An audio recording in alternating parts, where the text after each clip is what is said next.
하나님 말씀 나누겠습니다. 성도 여러분, 우리는 2주 전에 오늘 읽은 열왕기하 본문 앞부분에 대하여 하나님의 말씀 들었습니다. 성령의 역사를 갑절이나 달라고 그렇게 요구했던 엘리사와 그의 스승 엘리야의 이야기를 들었습니다. 요단강강에서 일어났던 그 참으로도 영광스럽고 위대한 사명의 승계 현장, 그걸 우리가 함께 목격했습니다. 엘리사가 회오리 바람을 타고 또 그 불술의 불말을 타고 하늘로 올라감을 그 올리움을 받았던 그 선지자 엘리야의 승천, 이거는 단순히 한 영웅이 퇴장하는 것이 아니었습니다. 그 광경에서 엘리야가 이제 하늘로 올라갔지만은 그 제자 엘리사가 스승을 향해서 목 놓아서 구했던 그 말, 당신의 성령이 하시는 역사가 갑절이나 내게 있게 하소서. 이 강력한 요청은 오늘날 그 신비주의자들이 오해하듯이 어떤 개인의 야망을 채우기 위한 초자연적인 능력이 아니었다, 그렇게 이야기했던 걸 여러분 기억하시죠? 엘리사가 엘리야에게 요구했던 것은 두 몫의 권리인데, 2배를 달라고 하는 것은 구약성경 신명기 율법에 명시된 것으로서 장자의 유산에 해당되는 것입니다. 장자에게는 2배의 몫을 주라는 것이죠. 그것이 상속의 권리입니다. 두 몫을 받는 그 장자는 두 몫을 받아서 자기 배를 불리우는 것이 아니라 그 가문을 받아서 그 두 어깨에 무거운 짐을 메고 가라는 의미입니다. 그러니까 그 두 몫을 받는 것은 권리보다는 거기엔 많은 책임이 주어진다는 것이죠. 그래서 엘리사가 그렇게 두 몫을 달라고 했던 것은 어떤 권리를 가지고 가겠다는 것보다는 그 책임, 엘리야가 가졌던 그 선지자로서의 사명의 책임을 두 어깨에 지고 가겠다는 그런 이야기인 것이죠. 엘리야는 바알산에서 갈멜산에서 바알의 선지자들과 전투를 벌이죠. 영적인 전투를 벌였던 그 스승의 뒤를 이어서 목숨을 걸고 그 고독하고 두려운 선지자의 직무와 사명을 고스란히 계승하겠다는 것입니다. 선지자 그러면 뭐 멋있는 것처럼 보이지만은 구약에 나오는 선지자들은 모두 다 비참한 최후를 맞이하였고 하나님의 말씀을 전하는 그 극심한 고독 가운데서 하나님의 말씀을 전했던 사명자들입니다. 그래서 그 무거운 짐을 다 계승하여 지고 가겠다는 그런 마음의 결심으로 그것을 2배나 달라, 이렇게 얘기를 했었던 것이죠. 그 엘리야가 이제 회오리 바람을 따라서 하늘로 올라간 후에 남겨진 것이 있었는데 그 유산이 뭐냐 하면은 입고 있던 겉옷입니다. 엘리야가 회오리 바람을 타고 승천한 후에 겉옷을 남겼는데 제자 엘리사가 그 겉옷을 주워서 들고는 다시 요단강으로 돌아갑니다. 그 전에 요단강을 건너왔었죠, 둘이. 그리고 요단강으로 다시 돌아가서 이제 그 강 앞 언덕에 섭니다. 이렇게 올라갔던 하늘로 오른 엘리야와 떨어진 옷을 주워 들고 요단강으로 돌아간 엘리사의 모습은 사도행전에 나오는 1장에 나오는 그 예수님의 부활 승천하신 모습과 맥을 같이 합니다.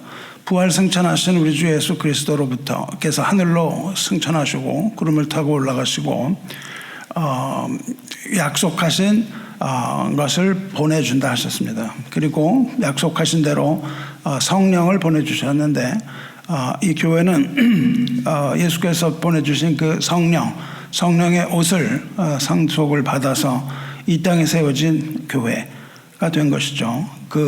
그러므로 이것은 이 땅에 있는 교회의 정체성을 그대로 이야기하고 있습니다.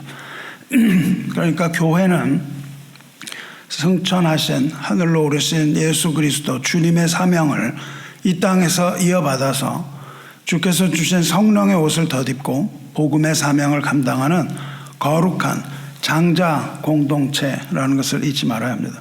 장자라는 것은 우리가 뭐 잘나서 제일 뭐 큰 교단이다 이런 거를 자랑하는 장자가 아니고 주님께서 주신 사명을 모두 짊어지고 가야 하는 그 책임 공동체를 말하는 거죠. 이 엘리사는 스승이 입었던 그 겉옷을 주워가지고 돌아와서 요단강 앞에 서서 물을 칩니다. 그 스승이 했던 모습 그대로 하면서 엘리야의 하나님 여호와는 어디 계시나이까 이렇게 얘기를 했을 때 그 요단강 물이 그 스승이 했던 그것처럼 그대로 갈라지죠. 그것은 무엇이냐 하면은 하나님께서 그 사도 그 선지자의 직분을 엘리사에게 허락하셨음을 의미합니다. 그래서 그 강물이 두 번 갈라지는 그 모습을 우리가 봅니다. 그리고 엘리사는 마른 땅으로 그 요단강을 건너서 다시 가나안 땅으로 들어가는 것이죠. 그곳이 바로 사명이 주어진 땅이기 때문에 그렇습니다.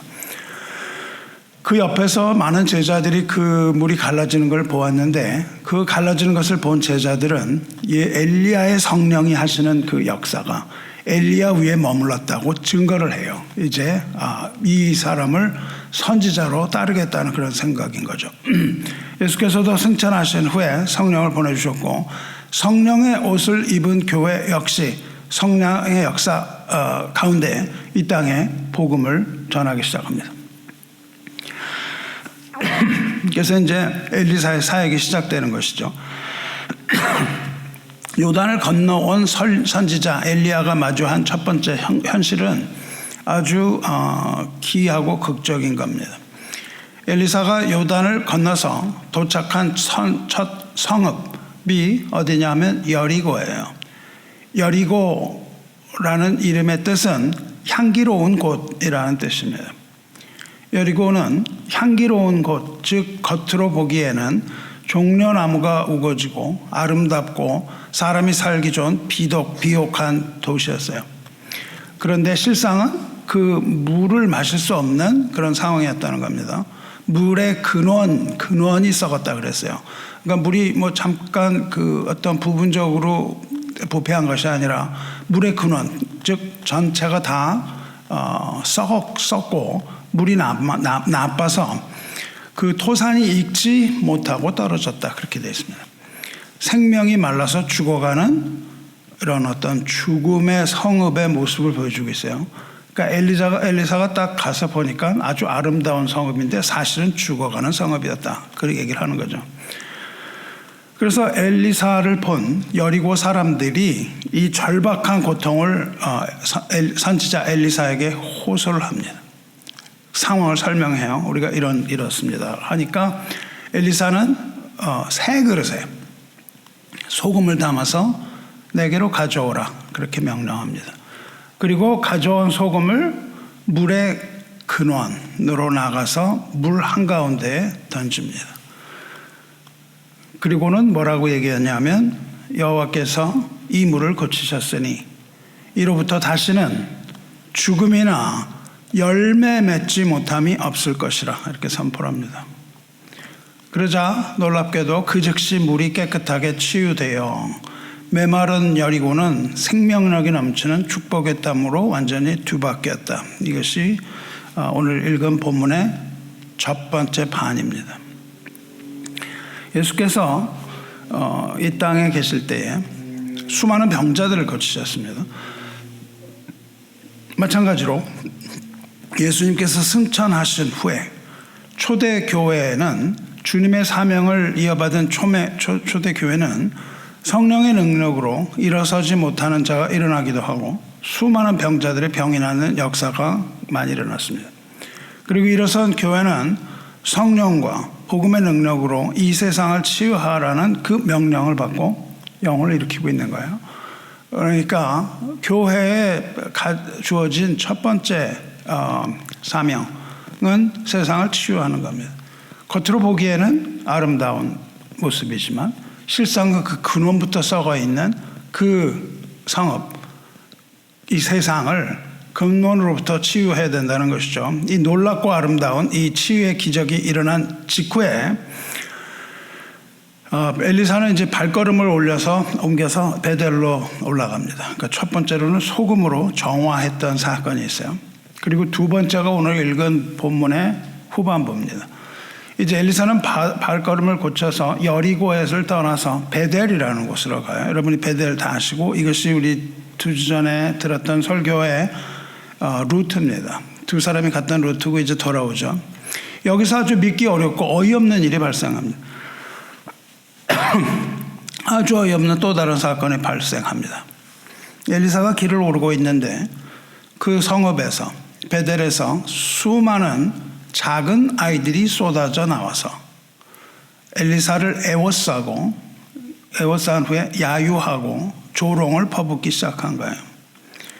이 아이들은 엘리사를 향하여 아주 악에 바친 것 같은 소리로 대머리여 올라가라 대머리여 올라가라 그렇게 말합니다. 엘리사가 대머리였다는 증거는 없습니다. 대머리 학자들이 아무리 연구를 해봐도 이게 대머리라는 사실은 없는데 엘리사를 보자마자 대머리에 올라가라 대머리에 올라가라 그랬습니다. 지금 스승을 잃고 사명의 길을 걷기 시작한 선지자, 첫 번째 사명을 완수하고 두 번째 일을 시작한 일을 시작하기도 전에 이 선지자를 향하여 집단적인 멸시와 조롱이 길거리를 가득 메운 겁니다. 엘리사 혼자 있고 온갖 수많은 사람들이 나타나서 엘리사를 향하여 그렇게 조롱을 한 거예요. 이 말을 들은 엘리사는 뒤를 돌아보면서 그들을 힐끗 본 후에 여호와의 이름으로 그들을 저주합니다. 그들을 저주하니까 숲을 속에서 암곰 2마리가 튀어나와요. 암곰 2마리가 튀어나와서 이 조롱하던 무리 중에 42명을 42명을 참혹하게 찢어 죽입니다. 조롱과 웃음의 현장이었는데 그것이 순식간에 비명과 선열이 낭자한 이 참혹한 현장으로 돌변을 한 겁니다. 이것이 두 번째 기사예요. 성도 여러분, 이 성경 구절을 읽으면 우리는 보통 당혹감과 의아한 의문이 들 수밖에 없습니다. 굉장히 이게 짧은 내용이거든요. 첫 번째 소금으로 치유하고 두 번째로는 암곰 2마리가 그 야유하던 작은 아이들을 찢어 죽였다. 그리고 엘리사는 그들의 조롱을 듣자마자 저주했다. 저주한 걸 따라서 하나님이 그 저주의 기도를 들으시고 이 아이들을 찢어 죽였다. 이거거든요.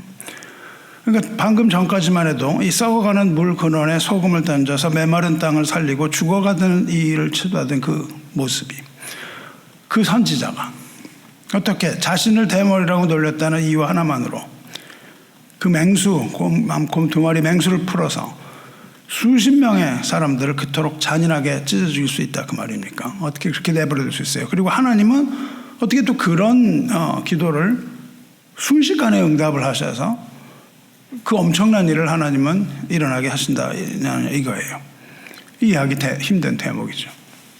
그렇다면 이 대머리에 올라가라는 이 조롱 속에 담긴 이 진짜 그 영적인 본질이 무언가, 그걸 우리가 돌아보려고 하는 거예요. 왜 하나님께서는 선지자의 이 가혹해 보이는 저주에 왜 응답하셨는가?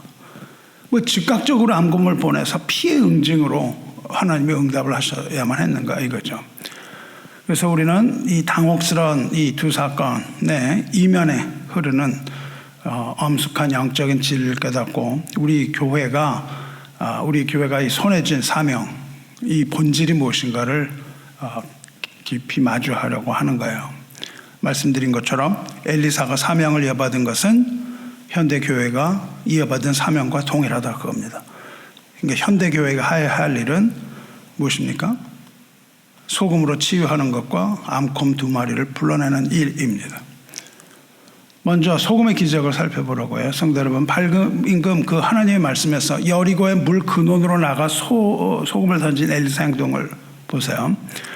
엘리사가 물 근원으로 나아가서 불부터 썩었다고 그랬어요. 물 근원으로 나아가서 소금을 그 가운데에 던짐에 이르되 여호와의 말씀이 내가 이 물을 고쳤으니, 여기서 나는 하나님입니다. 하나님이 이 물을 고쳤으니 이로부터 다시는 죽음이나 열매 맺지 못함이 없을지니라 하셨다고 얘기합니다. 우리는 이 소금 이적을 통해서 사명을 담당한 교회가 가장 우선적으로 해야 하는 우선적이고 본질적인 사명이 무엇인가를 알 수 있죠.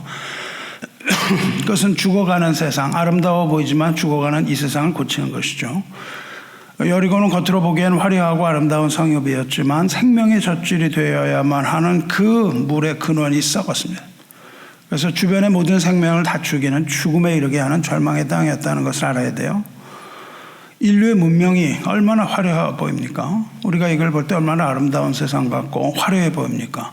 이 세상의 교육은 얼마나 인텔리전트하고 이 세상의 철학은 얼마나 좋아 보여요.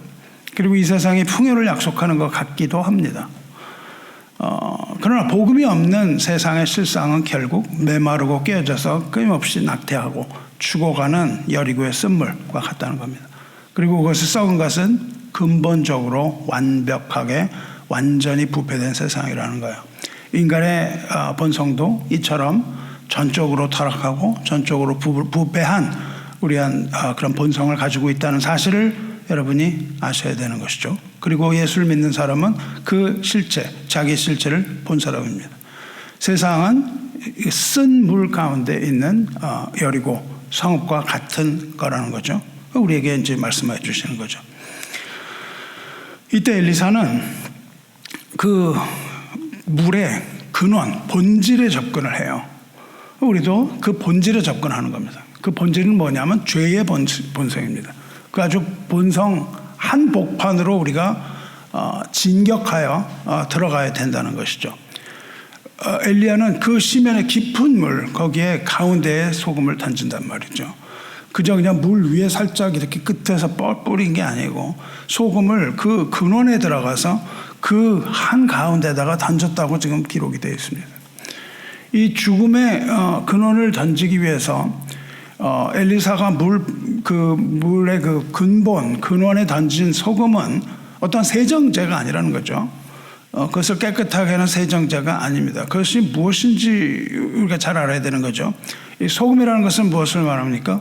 성경이 증언하는 소금은 영원하고 변하지 않는 하나님의 약속을 말합니다.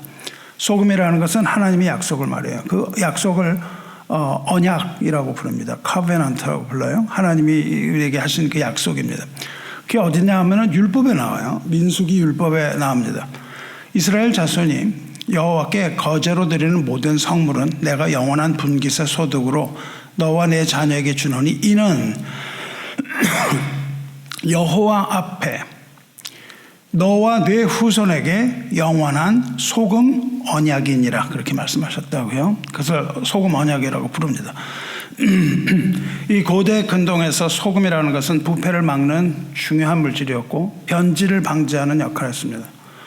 그러므로 구약에서 나오는 소금 언약은 하나님과 백성 사이에 맺으신 약속, 이 약속이 변하지 않고 영원히 보존될 것이라는 의미예요. 하나님이 세우신 약속을 변하지 않는다. 그것입니다. 하나님의 신실하심을 얘기하고 있습니다. 그러니까 엘리사가 던졌던 소금의 어떤 능력이 있어서 치유됐던 것이 아니고 내가 세상을 고치겠다는 하나님의 변치 않는 약속이 성취될 것이라는 그림자를 보여주는 겁니다. 하나님이 소금 언약, 이것은 하나님의 약속이 영원토록 변치 않는 것, 그리고 그 약속은 세상을 치유하겠다. 즉 우리의 죄 문제를 해결하겠다는 그 하나님의 약속의 표징인 것이죠. 그래서 그 소금을 던지자마자 그 물은 정화된 것입니다. 물은 하나님이 창조하신 피조물이고 이 물이라는 것은 하나님의 명령에 절대 순종합니다. 이 세상에 있는 모든 피조물은 다 하나님의 명령에 절대 순종해요. 그래서 태양도 하나님의 명령을 따라 돌고 있고 이 지구도 하나님의 명령을 따라 그대로 돌아가요. 물리학자들은 영리하게 그 현상들을 잘 받아들이는 거예요. 모든 이 세상의 원리 원칙은 하나님의 말씀에 절대 순종하는데 오직 순종하지 않는 단 한 가지가 하나님 만드신 하나님 사랑하시는 인간입니다. 인간만이 죄의 깊은 뿌리에 빠졌기 때문에 온 세상이 다 죄에 한꺼번에 빠져서 지금 신음하고 있는 상황인 것이죠. 그래서 이 소금을 딱 던졌을 때 그 물은 즉각적으로 깨끗해진 겁니다. 이 영원한 소금 언약이라는 것은 인간의 끊임없는 타락, 완전한 부패, 완전한 영적인 부패에도 불구하고 결코 변하지 않는 하나님의 신실하신 구원의 보증이 되는 겁니다. 이 소금 언약 때문에 우리가 생명을 얻을 수가 있는 거예요. 이 인류의 완전히 썩어버린 이 죄의 근원, 이것을 고치시는 예수 그리스도의 대속적인 죽음과 십자가, 이걸 얘기하는 거란 말이죠. 그러니까 거기에 던진 그 소금은 그런 의미를 가지고 있다는 거예요. 그림자가 되는 겁니다. 세상이 만들어낸 어떤 도덕적인 개혁, 이런 걸로는 깨끗해질 수가 없어요. 교회가 무슨 개혁 운동을 한다고 사람들이 여기저기서 떠들어대는데 그거는 그런 걸로는 개혁이 될 수 없다고 생각을 합니다. 개혁이라는 것은 언제나 하나님으로부터 시작이 됐어요. 우리가 역사를 공부해 보면 하나님으로부터 시작되었을 때 그것이 개혁이 일어나는 거예요. 우리가 어떤 도덕적인 것, 누구누구의 도덕적 결함을 막 끄집어내면서 이런 도덕적 결함이 어떻게 하여 이런 것이 일어났다고 하는 본인이 가장 부도덕한 사람일 수 있는 거거든요. 그래서 우리는 그런 식의 타진을 정죄하는 것이 아니라 우리는 하나님 앞에 나아가 하나님께서 이 개혁을 일으켜 주시기를 기도해야 됩니다. 그런데 그 기도가 응답받을 수 있는 것은 하나님께서 그렇게 약속하셨기 때문이에요. 그러니까 우리는 하나님의 그 영원한 소금 언약을 붙들고 하나님께서 이 타락한 세상 고쳐주시기를 기도하는 겁니다. 내가 나서서 저 사람이 어떠니까 하나님 교회가 망한다, 이런 있을 수가 없어요. 우리가 뭘 잘못해서 교회가 망하는 법은 절대 없습니다. 교회가, 즉 뿌리가, 교회의 뿌리인 예수 그리스도께서 우리를 살리시는 것이지 우리가 잘못하여 예수 그리스도가 망하는 법은 절대 없는 겁니다. 그러므로 우리는 반드시 하나님께 붙어있기만 하면 되는 거예요. 이 세상이 만들어낸 이 도덕적인 어떤 개혁, 정교한 교육적인 수단, 이런 것들은 인간이 가지고 있는 근본적인 죽음의 그 물결을 돌려놓을 수가 없습니다. 할 수가 없는 일이에요.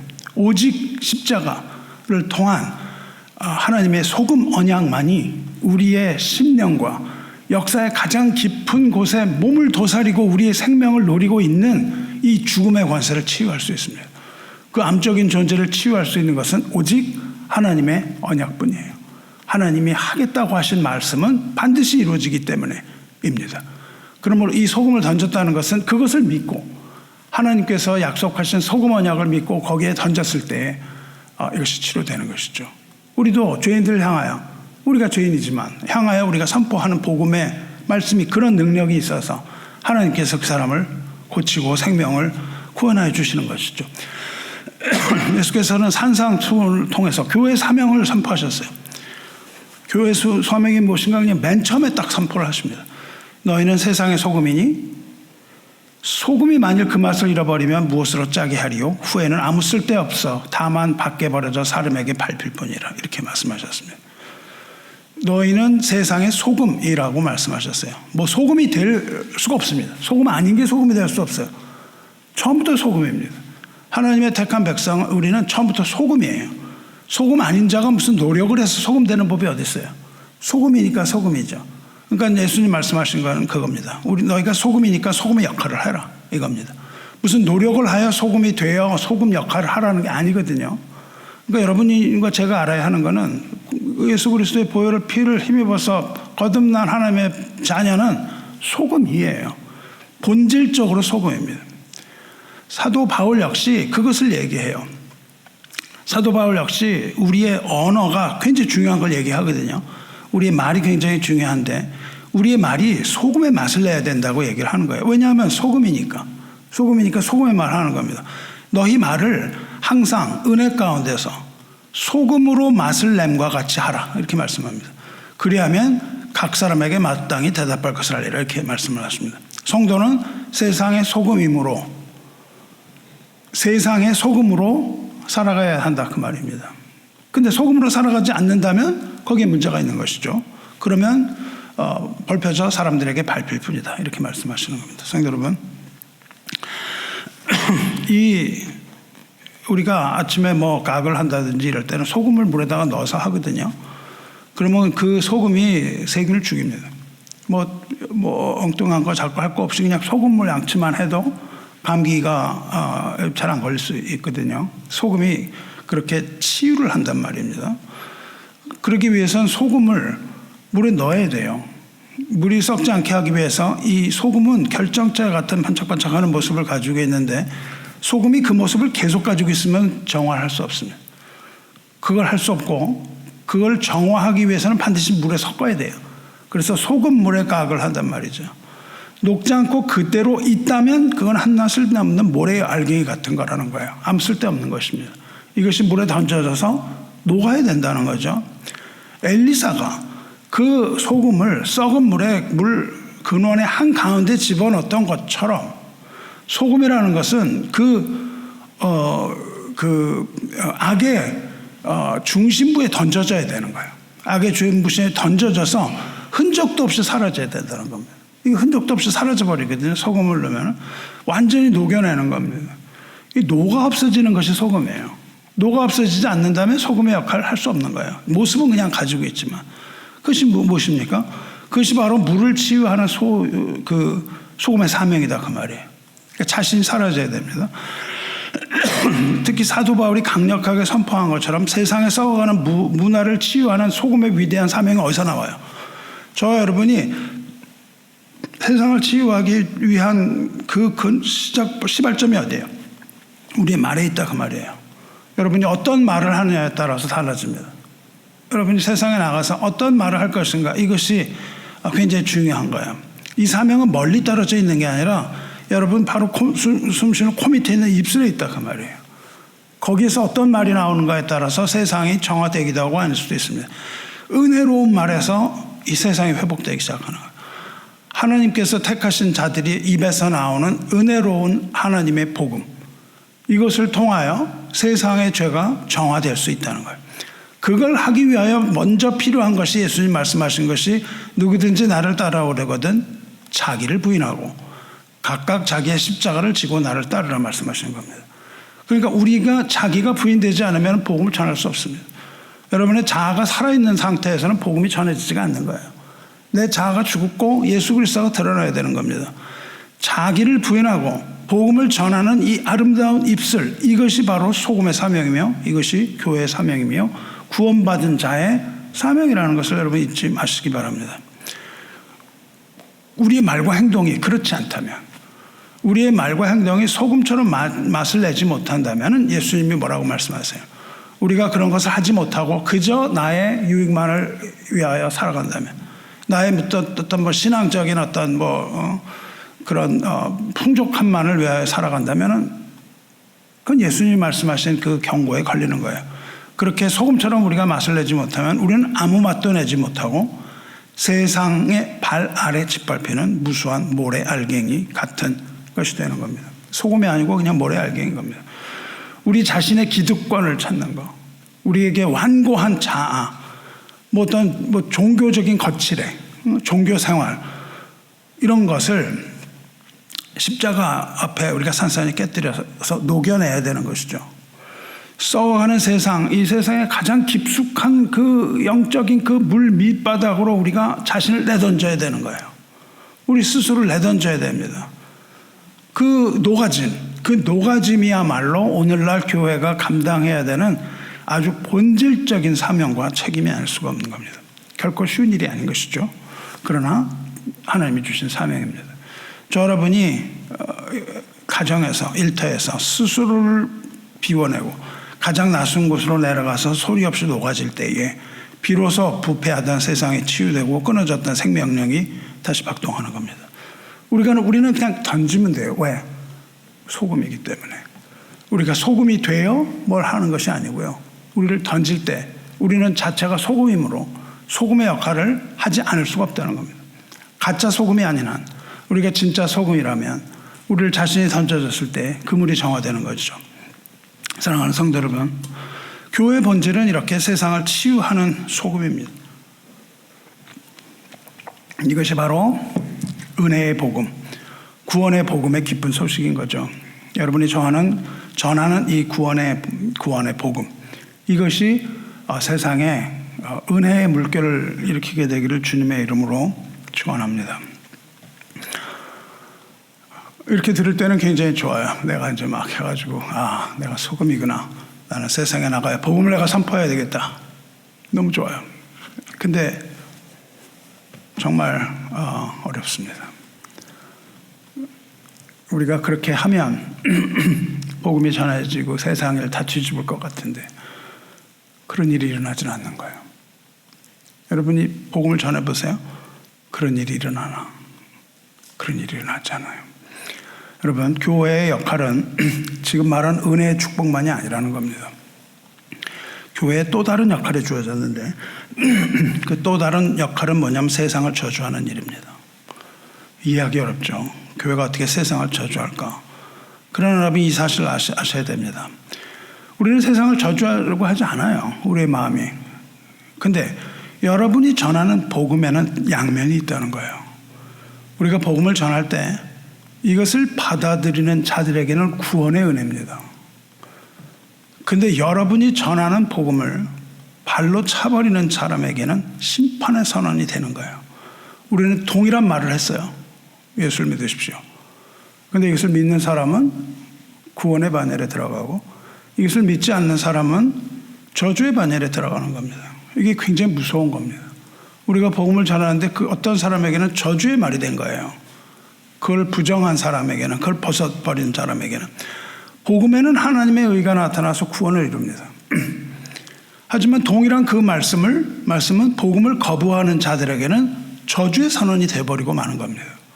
그런데 어때요? 대부분의 경우 저주의 선언을 하고 있습니다. 복음을 열심히 전하는 사람일수록 저주의 선언을 엄청 많이 하는 거예요. 예수님 말씀하신 길은 좁은 길이기 때문에 가는 이가 좁고 수많은 사람들이 멸망으로 가는 큰 길을 걸어가고 있거든요. 그러니까 여러분이 복음을 계속 전할 때 세상은 그것을 비웃고 그것을 땅에 던져버립니다. 이 세상은 복음이 땅에 던져져서 짓밟히는 그런 시대입니다. 여러분 복음에 얼마나 강력한 힘이 있는지를 여러분 아셔야 되는 거예요. 이게 안 된다고 힘이 없다고 생각하시면 안 됩니다. 내가 복음을 전했는데 열매가 없다. 그러니까 내 복음 전하는 건 힘이 없다. 그게 아니고 우리는 엄청난 일을 반면에 하고 있는 거예요. 그러므로 우리는 복음을 전할 때 반드시 기도하는 마음으로 성령의 인도하심을 따라서 이걸 해야 됩니다. 전도해야 되는 거예요. 왜냐하면 우리가 수많은 사람을 지옥에 쳐놓고 있는 겁니다. 여러분의 한마디 말 한마디가 어떤 사람에게는 죽음의 저주가 되기도 하는 거예요. 그게 오늘 고린도전서가 하는 말씀입니다. 사랑하는 성도 여러분, 주님의 교회가 이 땅에서 감당해야 되는 본질적인 사명은 이것처럼 세상을 치유하는 소금의 역할로만 끝나지 않는다는 거예요. 우리는 지금 베델의 길 위에서 일어난 그 암곰의 이 참혹한 심판을 통해서 하나님의 구속사역을 모독하는 세상을 향하여 타협 없이 집행되는 이 여호와의 두려운 공의, 이거를 뼈저리게 마주해야 됩니다. 하나님의 심판은 워낙에 그렇게 처참한 거예요. 여러분 우리가 그걸 빼먹으면 안 됩니다. 하나님은 뭐 좋은 일 해가지고 좋은 사람한테 너 이래도 흥 저래도 흥 다 좋은 일을 하시는 분이 절대 아니라는 겁니다.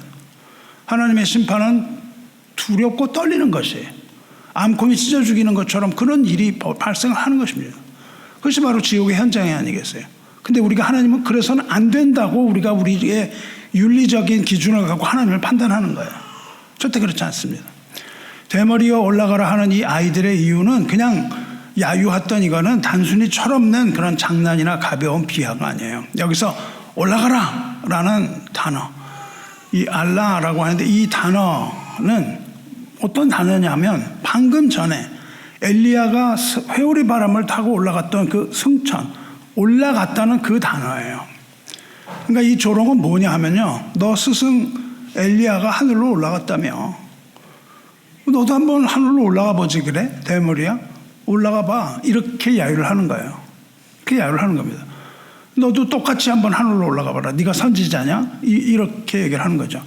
하나님께서 행하신 그 초자연적인 승천의 일, 더 나아가서 하나님의 살아계심과 구원사역 자체를 비우는 겁니다. 우리는 이 말씀을 들었을 때 엘리야가 그렇게 승천했던 것처럼 주님도 승천하시고 우리는 그 다시 오실 주님을 사모하는 마음으로 봤잖아요. 근데 이 사람들은 어땠습니까? 그 구원사역 전체를 다 비우는 겁니다. 그걸 전면 부정하는 거예요. 부정하고 세속사회가 부정하는 그 완전한 신성모독적인 말인 겁니다. 이건 우리에게 대입을 하면 예수님의 승천을 모독하는 겁니다. 그리고 조롱하는 것과 똑같아요. 우리에게 와서 네가 믿는 예수가 하늘로 올라갔다며? 뭐 말도 안 되는 소리를 하고 그래. 너도 올라가? 너도 올라가 봐. 이렇게 우리를 조롱하는 것과 똑같은 거예요. 그 같은 이야기입니다. 그래서 사도 바울은 좀 전에 말씀드린 것처럼 그 복음이 가지는 엄숙한 그 이중적인 성격에 대해 얘기하는 거예요. 우리는 구원받는 자들에게나 망하는 자들에게나 하나님 앞에서 그리스도의 향기니 우리에게 어떤 냄새가 나는 거예요. 향기, 그리스도의 향기. 누구에게나?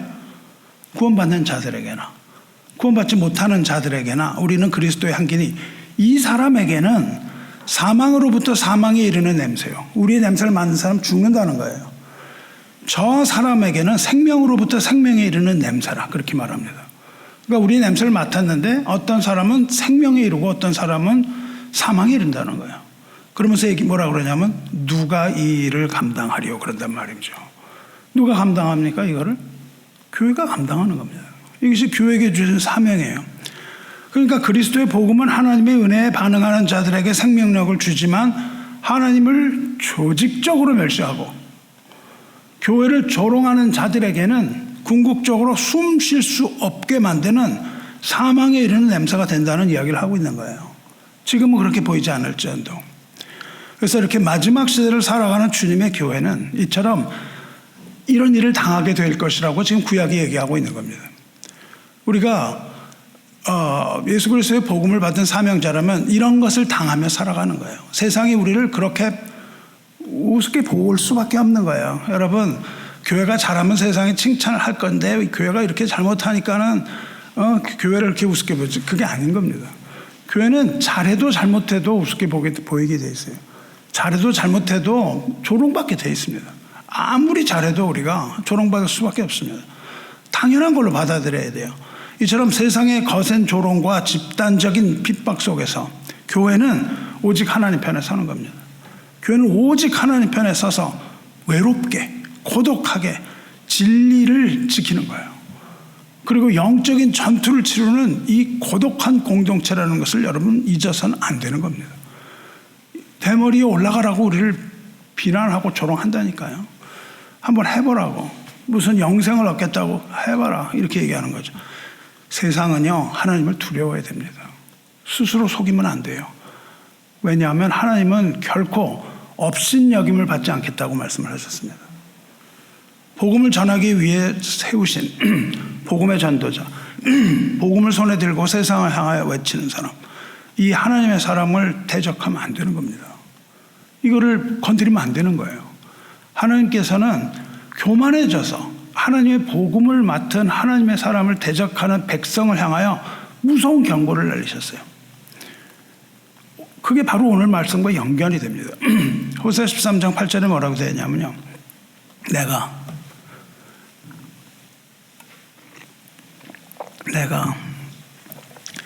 새끼 잃은 곰같이 그들을 만나 그의 염통컵과 불을 찌고 거기서 암사자같이 그들을 삼키리라.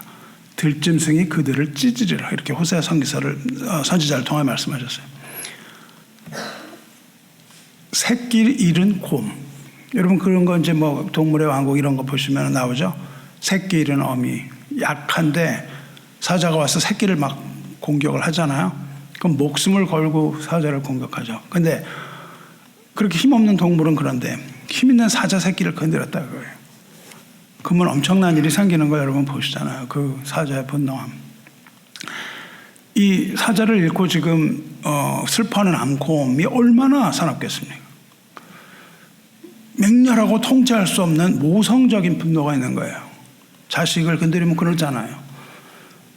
자식을 건드리면 어머니는 그런다니까요. 그 어머니의 모성적인 분노가 있는 거예요. 그리고 그 새끼를 보호하려는 그 본능, 그걸 누가 감히 가로막아서 설 수가 있겠어요? 하물며 곰 같은 맹수인데 그 이야기를 지금 하고 계시는 거예요. 만약에 그렇게 하면, 나의 사람을 그렇게 건드리면 나는 자식을 잃은 암곰처럼 그렇게 반응하겠다고 얘기하시는 거예요. 교회를 만만하게 보고 교회를 짓밟으려고 하는 이 세상은 맹수의 굴 속에 들어가서 어미 품에 안긴 새끼를 건드리는 그런 어리석은 사냥꾼과 다를 바가 없다는 겁니다.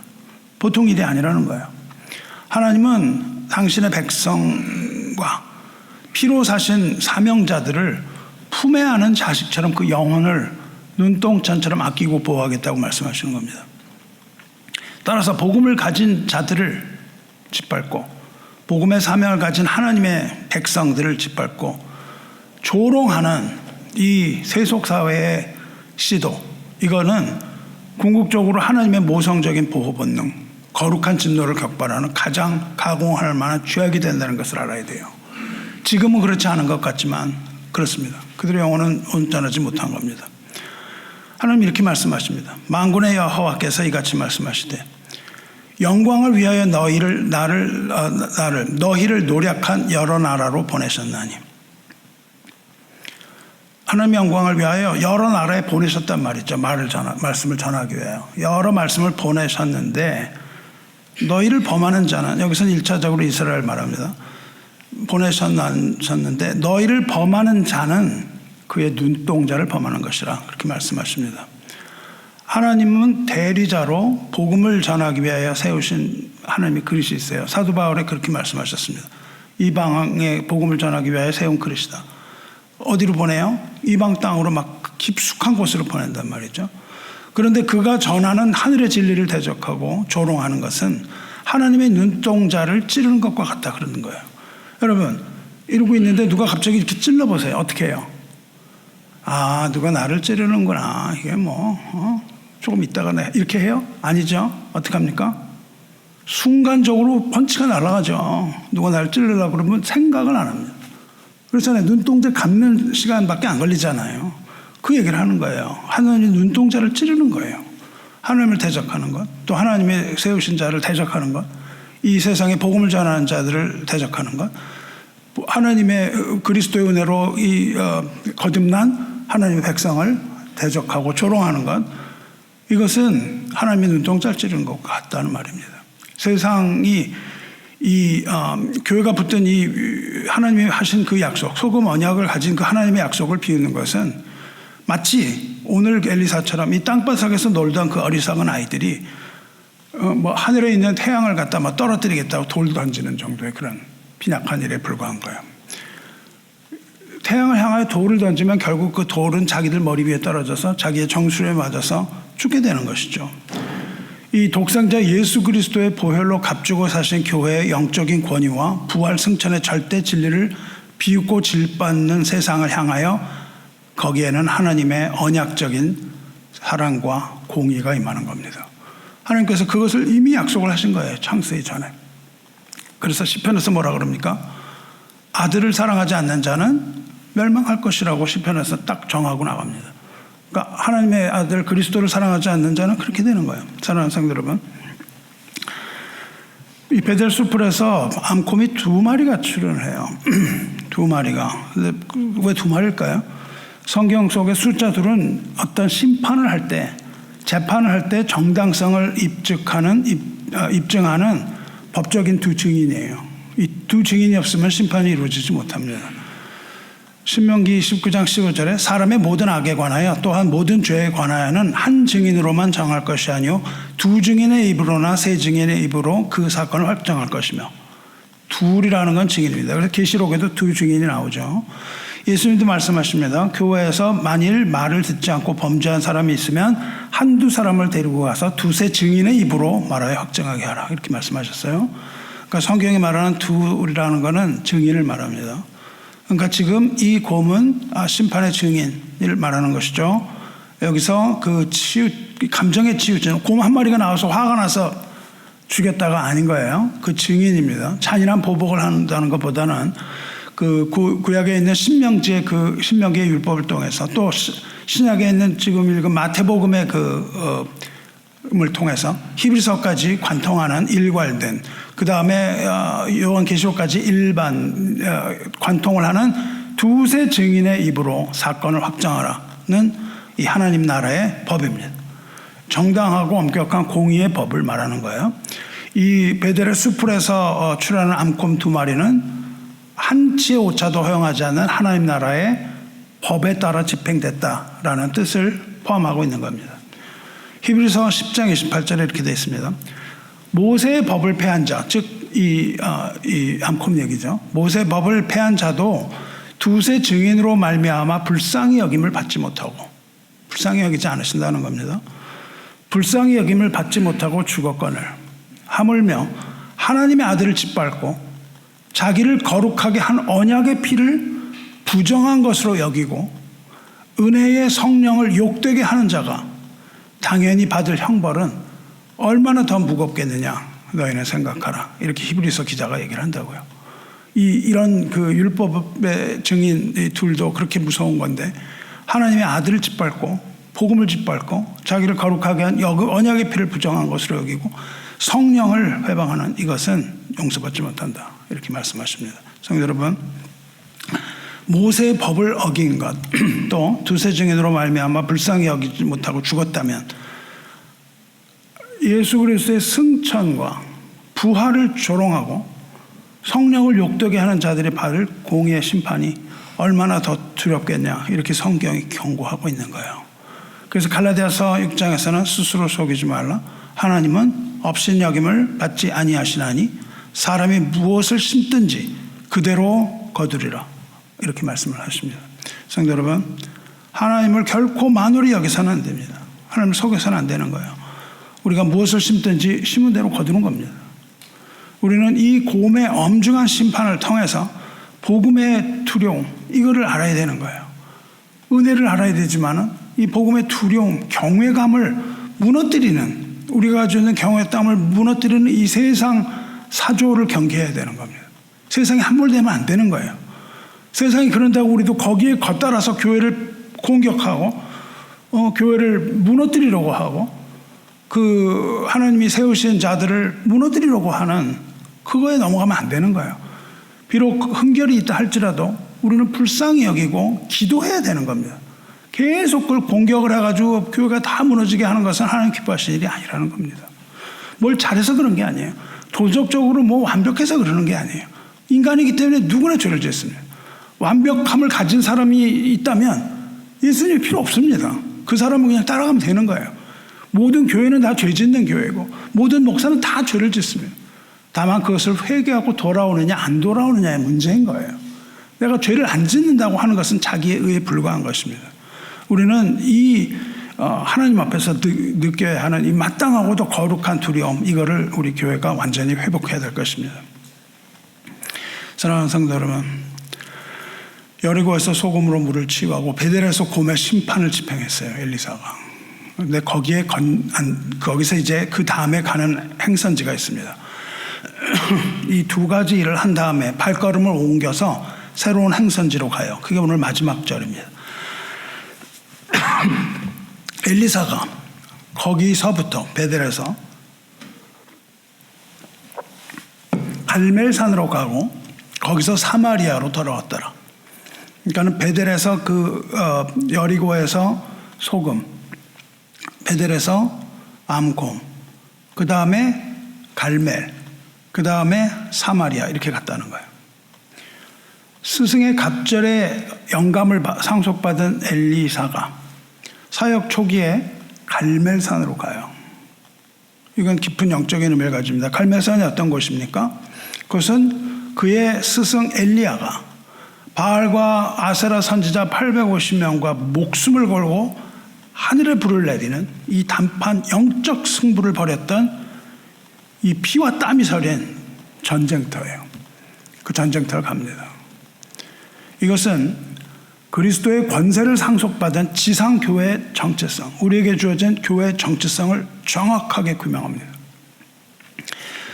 교회는 두 종류의 교회가 있습니다. 두 가지로 구별해요. 하나는 하늘의 교회이고 하나는 이 땅의 교회입니다. 세상의 교회예요. 하늘의 교회를 천상교회라고 부릅니다. 이 땅의 교회를 지상교회라고 부릅니다. 천상교회는 이 하늘 보좌에서 영원한 안식과 영광을 누리는 승리한 교회입니다. 교회에 수많은 사람들이 있지만 지상교회에는 속해 있습니다. 여러분이 등록을 하시면 그냥 지상교회 교인이에요. 그러나 천상교회는 여기 있는 여러분 다가 아닐 수 있습니다. 천상교회는 이 중에 실제로 거듭나고 구원받은 자만이 천상교회의 교인입니다. 그 천상교회가 있고 지상교회가 있어요. 지상교회는 가시적인 교회입니다. 우리가 눈에 보이는 교회예요. 그렇지만 이 지상교회는, 우리 교회가 지상교회인데, 이 지상교회는 여전히 이 죄 많은 세상에 발을 딛고 삽니다. 이 세상에 섞여 살아요. 그래서 이 구속의 역사를 통과하고 있습니다. 구속의 역사를 통과하는 이 지상의 교회는 예외 없이 에클레시아 밀리턴스, 전투적인 교회입니다. 교회는 계속하여 전투를 하고 있는 거예요. 이 땅에서는 끊임없이 전쟁을 해요. 왜? 여러분이 전쟁을 하기 위해서 전쟁터에 가야 됩니까? 아닙니다. 전쟁터에 있으면 전쟁이에요. 우리가 6.25 전쟁이 일어났을 때 어땠어요? 그 사람들이 나 전쟁하고 싶어서 한 사람이 어디 있습니까? 그 땅에 사니까는 전쟁이 일어나죠. 우리가 이 땅에 살면 어떻게 됩니까? 여기가 하나님의 나라거든요. 이곳이 하나님의 나라고 잃어버린 양들이 있는, 하나님의 잃어버린 자녀들이 있는 전쟁터입니다. 여기에는 반드시 전쟁이 일어날 수밖에 없어요. 그러니까 우리가 이 세상을 살아가고 있다면 우리는 전쟁을 하지 않을 수가 없는 겁니다. 하고 싶어서 하는 게 아니에요. 우리는 전투하는 교회입니다. 이것을 전투하는 교회라고 불러요. 그러니까 이 세상에 있는 모든 교회는 다 전투하는 교회입니다. 하나도 예외가 없어요. 성도 여러분, 이 땅의 지상교회는 편안하게 있을 수가 없습니다. 여러분이 편안한 신앙생활을 하려고 하면 오산입니다. 아니에요. 교회는 관광을 즐기는 곳이 아닙니다. 안락함을 누리는 호화로운 무슨 유람선을 여러분이 탄 게 아니란 말이죠. 이게 유람선으로 생각을 하면 안 됩니다. 이게 이 땅의 교회는 포화가 빗발치는 곳이고 집단적으로 조롱의 파도가 물리치는 것이에요. 여러분, 교회가 세상에서 얼마나 질타를 받아요. 그 포화가 떨어지는 거예요. 그 영적 전투의 한복판을 뚫고 지나가야 되는 강력한 군함이 교회입니다. 교회는 군함이 되어야 되는 거예요. 풍랑을 뚫고 지나가는 교회가 되는 것이지, 무슨 유람선에 온 것처럼 유유자적 나의 신앙을 위하여 교회 나한테 다 해줘야 돼, 이런 교회는 교회가 아니라는 겁니다. 여러분, 이것을 분명히 아셔야 돼요. 교회는 따뜻하고 안전하게 휴식 취하는 그 후방에 있는 내무반이 아닌 거예요. 교회는 무엇입니까? 세상의 약한 영적 흐름을 사수하는 곳이고, 영혼을 살려내기 위하여 저와 여러분이 밤을 새우면서 무릎을 꿇고 기도하여 이 진리를 지켜내는 이 피 묻은 참호가 되어야 되는 거예요. 전방에 있는 참호가 교회지 뒤에 있는 내무반의 교회로 여러분 자꾸 생각을 하면 안 되는 겁니다. 지상교회는 결코 이 세상에서 한가로이 여유를 즐기는 그런 안락함 누리는 휴양지가 아닌 거예요. 우리는 하나님의 군대에 입대한 사람들입니다. 하나님의 군대에 입대해서 사탄과 벌이는 이 최후의 최전선 한복판에 배치된 그런 치열한 군인의 상태와 같다는 거예요. 여러분, 이걸 아셔야 되는 거예요. 그래서 사도 바울은 에베소 교회를 향하여 우리가 치러야 되는 이 엄청난 영적 전투의 실태를 이야기하면서 그 상대가 누구인지, 그 성격은 무엇인지 분명히 규정해 줬어요. 우리의 씨름은 혈과 육을 상대하는 것이 아니요 통치자들과 권세들과 이 세상의 이 어둠의 세상 주관자들과 하늘에 있는 악의 영들을 상대함이라. 적이 누군지 얘기해 줬단 말이죠. 고린도 후서에서는 뭐라고 되어 있습니까? 우리의 싸우는 무기는 육신에 속한 것이 아니요 오직 어떤 견고한 진도 무너뜨리는 하나님의 능력이라, 이렇게 얘기를 하거든요. 그렇습니다. 지상교회가 감당해야 될 것은 영적 전투입니다. 여러분이 영적 전투를 아셔야 돼요. 우리 영적 전투의 대상은 우리 옆에 있는 형제 자매가 아닌데 계속 그거를 공격하고 있어요. 우리 옆에 있는 8사단이 7사단을 갖다가 막 그냥 공격을 하는 거예요. 그냥 그 중에 있는 사람, 이거를 공격하려는 게 아닙니다. 지상교회가 해야 할 그 영적인 전투는 이 혈육의 싸움이 아닙니다. 복음의 절대성을 희석시키는 것, 주님의 몸된 교회의 기초를 막 흔들려는 그런 시도, 거대한 세속적인 사도, 어둠의 영적인 세력에 맞서는 타협 없는 싸움입니다. 여러분, 이거를 여러분이 아셔야 되는 거예요. 지금 여러분의 귀에 하나님의 말씀이 들리고 있지만 한쪽 귀로는 사탄이 끊임없이 여러분을 속삭이고 있어요. 끊임없이 여러분의 귀에 대고 속삭이고 있는 겁니다. 이 예배를 드리지 못하게 하는 거예요. 이 예배 드리지 못하게 하려고 진정한 영과 진리로 드리는 예배 드리지 못하도록 여러분의 귀에 계속 속삭여요. 여러 가지가 있습니다. 우리가 여러 가지 얘기할 시간 없으므로 이야기하지 못하지만 이 현장이 영적인 전투라는 것을 여러분 깨달아야 돼요. 예수 그리스도의 십자가 대속으로 최후 승리는 이미 약속이 되어 있습니다. 하지만 주님이 오시는 그날까지 우리는 이 사명의 고삐를 놓을 수 없는 전쟁터 한가운데 서 있는 영적인 군사라는 거 잊지 마시기 바라요. 마치 2차 세계대전 때나 다른 전투가 있을 때 이 최전선에 투입된 이 돌격대원들이 후방에 그 안락한 잠자리 그거 그립지만 거기에 서서 그 승리의 깃발을 꽂기 위해서 포화 속으로 돌격해 들어가는 그런 모습인 거죠. 참된 참된 성도는 이 무너진 진리의 성벽, 이것을 사수합니다. 무엇으로 사수해요? 기도의 무릎으로 저와 여러분이 그걸 사수해야 되는 거예요. 우리가 그냥 잠자리에 누울 수 없는 거예요. 그 영적 전선을 지켜내는 보초병이 돼야 되는 겁니다. 여러분이 파수꾼이 돼야 되는 것이죠. 우리가 세상과 죄악 앞에 타협 없는 갈멜산으로 가야 되는 거예요. 교회는 갈멜산으로 가야 됩니다.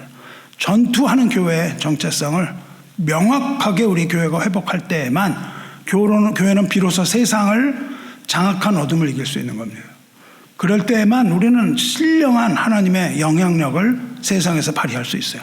그렇지 않기 때문에 발휘하지 못하는 것이죠. 성도 여러분, 이 엘리야가 이제 갈멜산에 갔다가 마지막으로 가는 곳이 있습니다.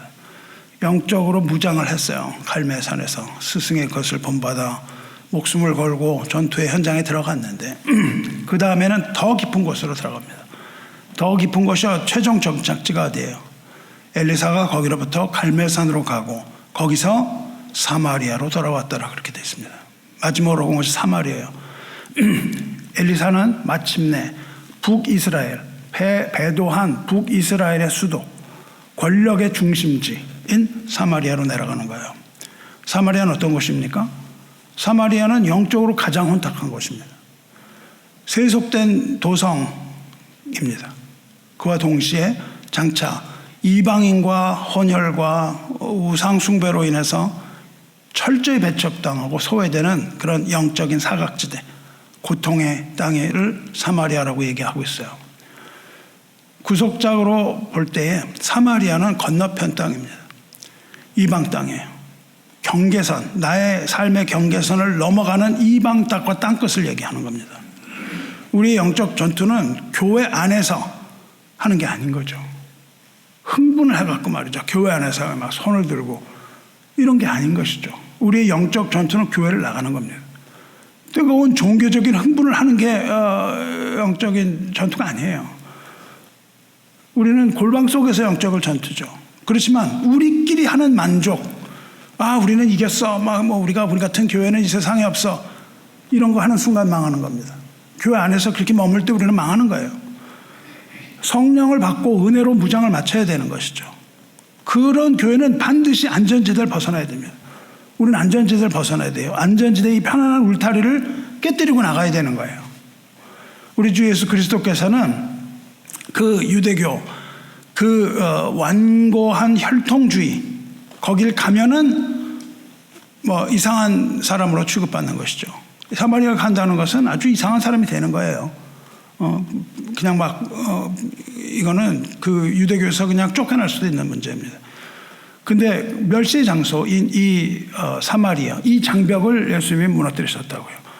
그거를 깨부수고 이 사마리아 땅에 먼저 발을 디디셨습니다. 그리고 거기에서 여인을 만나죠.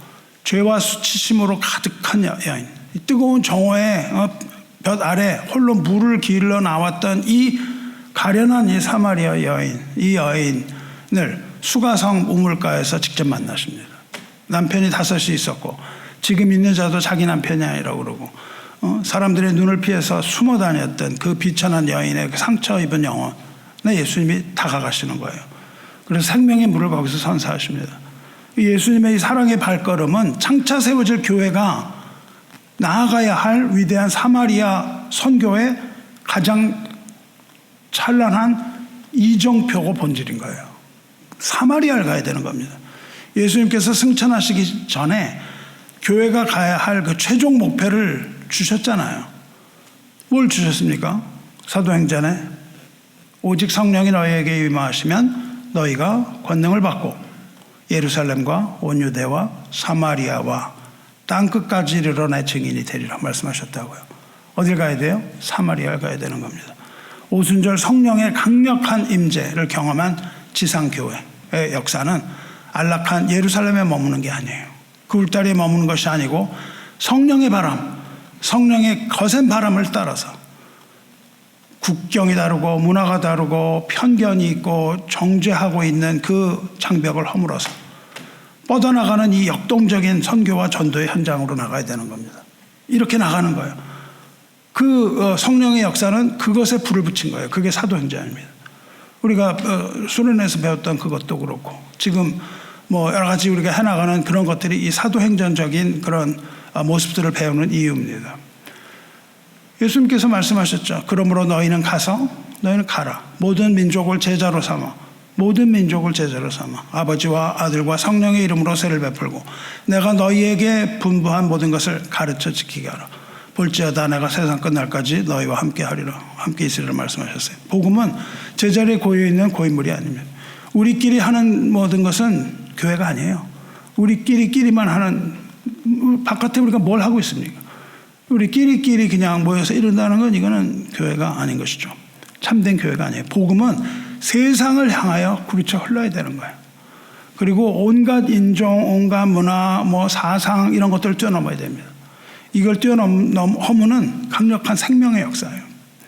우리의 선교 또한 우리의 편안한 경계를 뛰어넘는 아주 역동적인 몸부림이 돼야 되는 거예요. 여러분 몸부림을 쳐야 됩니다. 선교를 하는데 그냥 재정이나 지원하지 이런 거 갖고 안 되는 거죠. 여러분 이 몸부림을 치는 겁니다.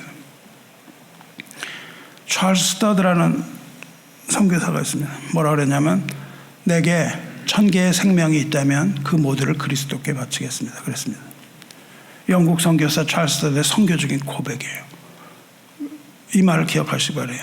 무슨 말입니까? 내게 1000개의 생명이 있다면 1000개 모두를 주님께 드리겠습니다. 말도 안 되는 거죠. 무슨 1000개의 생명이 있어요.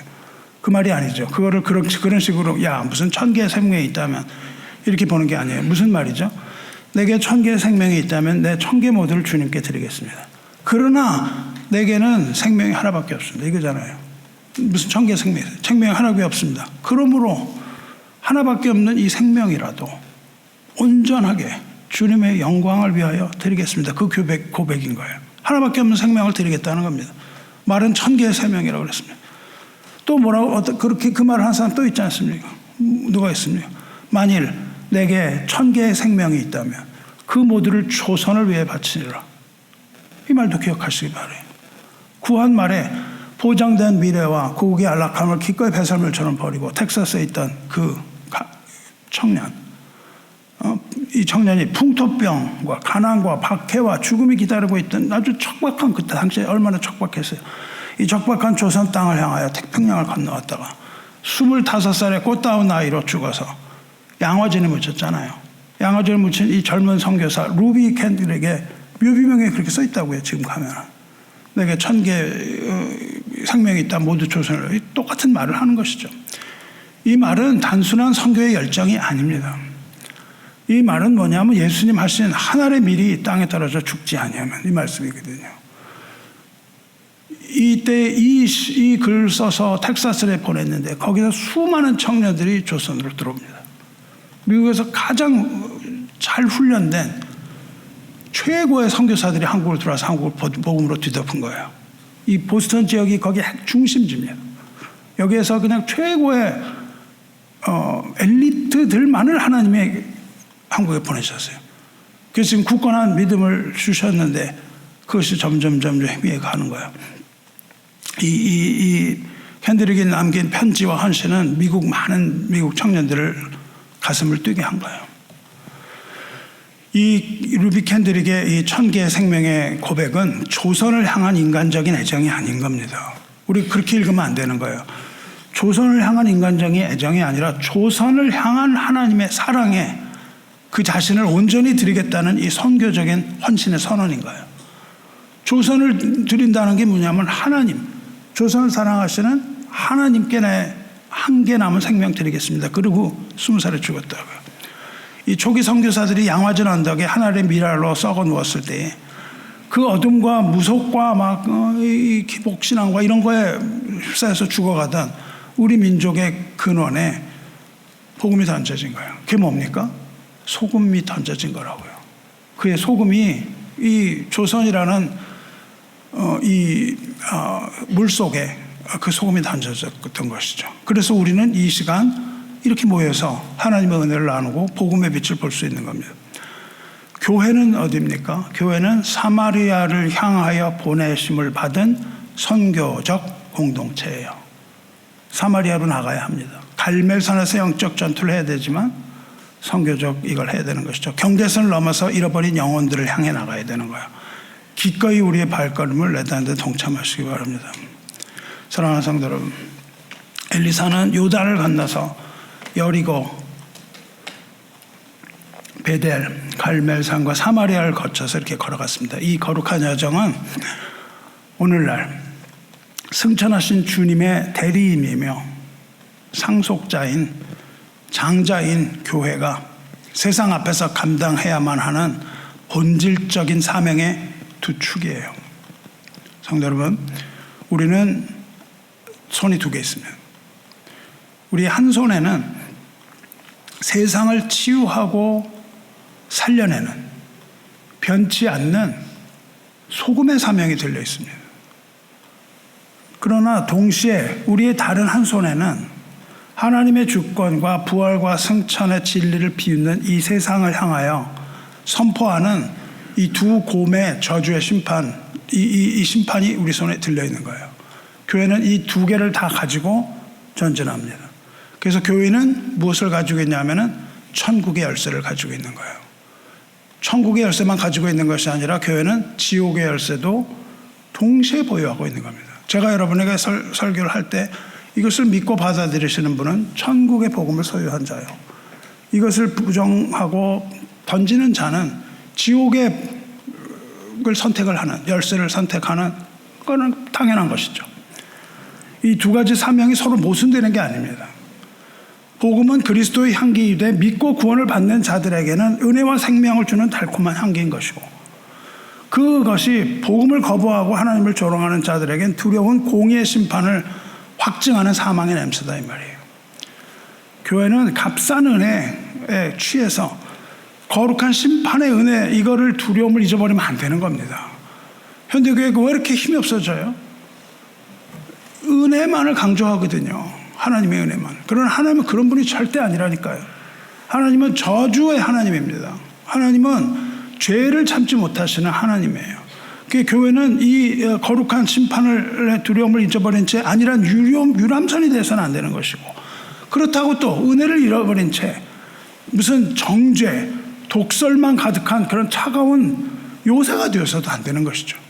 이 두 가지가 함께 가야 되는 겁니다. 은혜와 저주와 이 두 가지가 같이 가는 거예요. 우리는 이 은혜의 와 심판에 엄숙한 이 사명, 이 이중적인 사명을 정직하고 충성스럽게 교회는 양손에 쥐고 나가는 하나님의 청지기가 되어야 되는 것을 잊지 마시기 바랍니다. 사랑하는 성도 여러분, 그렇다면 오늘 여러분이 들으신 이 엄숙하고 영광스러운 이 이중적인 사명, 베델을 정화하는 것과 여리고를 치유하는 그 소금의 사명과 베델을 정화하는 이 정죄 심판을 양손에 쥔 우리는 지금 이 말씀을 듣고 이제 예배당을 나가는 겁니다. 세상으로 다시 나가셔야 되는 거예요. 그럼 구체적으로 어떤 발걸음을 내딛어야 됩니까? 매일의 삶의 전선에 선 여러분이 그리스도의 향기를 품는 것이 가지고 나가는 것인데, 즉 생명과 사망을 가르는 역동적인 그 성령의 숨결, 성령의 바람을 여러분이 가지고 나가는데, 이 매일의 삶 가운데에서도 구체적이고 결단성이 있는 어떤 변화를 가지고 나가야 되지 않겠습니까? 그래서 여러분을 세 가지로 초청을 하는 겁니다. 첫째로 우리는 날마다 십자가 소금 언약을 붙들어야 돼요. 내가 속한 삶의 현장에 여러분이 속한 가정, 일터, 여기에 썩어가는 그 물의 근원에 가운데서 자신을 던져야 됩니다. 여러분이 던지지 않고 무슨 선교를 할 수가 없습니다. 내 자아를 깨어나게 녹여내는 것처럼 세상의 깊은 심연으로 나를 던지는, 거기서 내가 하는 거룩한 말. 여러분, 거룩한 말 하면 조롱받는다니까요. 세상 나가서 거룩한 말 해보세요. 조롱과 멸시와 무식한 사람 취급받는 게 현 실정입니다. 그걸 던지셔야 되는 겁니다. 그러기 위해서는 내 자신을 소금처럼 녹여내야 되는 거죠. 거룩한 말과 행동할 때 죽어가는 주변을 살리는 거예요. 그럼 얼마나 그것이 값싼 지불입니까? 내가 받는 모욕으로 저 사람이 생명의 구원 얻었다.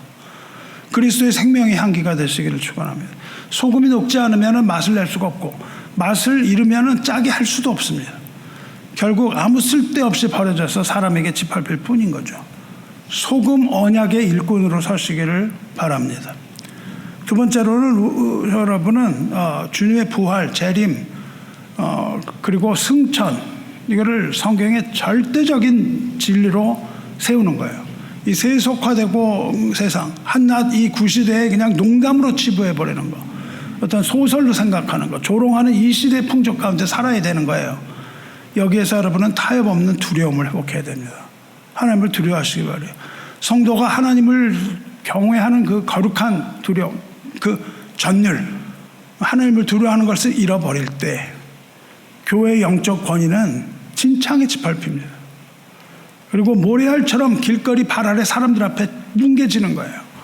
그 진리, 하나님을 두려워하는 진리가 없으면 세상에 짓밟아도 할 말이 없습니다. 우리는 할 말이 없는 거예요. 똑같은 사람이거든요. 하나님은 결코 만홀히 여김을 받으시지 않으십니다. 주님은 살아계신 심판주예요.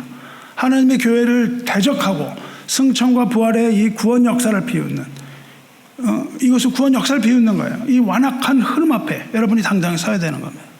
당당히 서서 타협하지 않고 무서운 공의와 심판이 실제 한다는 것을 증명하는 타협 없는 이 거룩한 삶으로 우리가 그것을 입증해야 됩니다. 세상의 다원주의 압박, 멸시, 또 십자가는 도를 전한 일을 두려워하지 않는 거룩한 야성을 회복하셔야 돼요. 야성을 회복해야 됩니다. 경외감을 회복해야 돼요. 두려움을 회복하는 성도들이 되시기를 축원합니다. 마지막으로 우리는 안락하고 포근한 교회 안전지대를 박차고 일어나야 돼요. 성령의 검, 하나님의 말씀으로 우리를 무장을 하여 말씀을 굳게 붙들고 세상의 악한 주관자들과 어둠의 황제가 군림하는 이 세상에 나가서 싸우는 갈멜산의 기도 용사가 되시기를 주님의 이름으로 축원합니다. 매일 아침 여러분의 골방을 눈물의 참호로 삼아야 돼요. 이 세상을 바라보는 그 간절함으로, 그 참호에서 우리가 기도하면서 일어나야 되는 거예요. 이 세상의 이 인본주의적인 이런 문화, 세상이 가지고 있는 문화의 가치관, 이것으로부터 성벽을 지켜내는 치열한 영적인 전투를 기도로 시작해야 됩니다. 그리고 하루를 기도로 마쳐야 되는 거예요. 그러나 우리의 사명은 갈멜산에서 골방의 승리로만 끝나는 게 아니죠. 우리의 최종 목적지는 어디예요? 세상에서 멸시받고 정죄받으며 상처받는 영혼, 잃어버린 하나님의 어린 양들이 신음하고 있는 그 사마리아와 땅끝이 우리의 정착지고 그것이 우리의 교회의 정체성입니다. 세상에서 절망하고 손가락질 당하는 이 깨진 수많은 사마리아 여인들에게 우리가 손을 내밀어야 되는 거예요. 잃어버린 양을 찾아야 됩니다. 하나님은 잃어버린 자녀를 찾기 위하여 그 멀리까지 나와서 손을 흔드시는 분입니다. 우리가 그 자녀들에게 돌아가라고, 하나님에게로 돌아가라고, 아버지에게 돌아가라고 우리는 그것만 전하면 됩니다. 세상에서 절망당한 그 사람들, 그들을 위하여 양화지에 온 그 외국인, 낯선 외국인, 그 사람들이 뼈를 묻고 척박한 한반도에 쓴물에 스스로 그 언약의 소금을 던졌잖아요.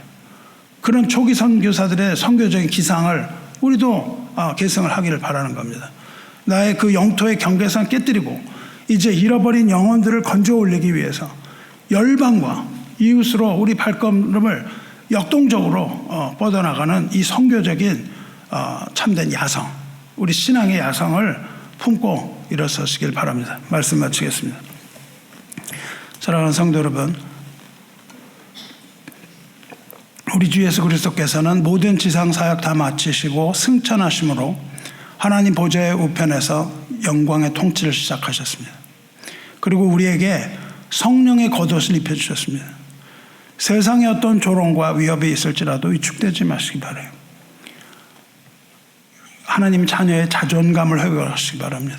우리는 승천하신 주님의 은을 따르는 하나님의 군대며 장차 이 세상이 심판의 불길로 다 타오를 때 우리는 그때에 하늘로부터 내려오는 불수레, 불말들이 우리 앞에 와서 서는 것을 본다고 말씀드렸습니다.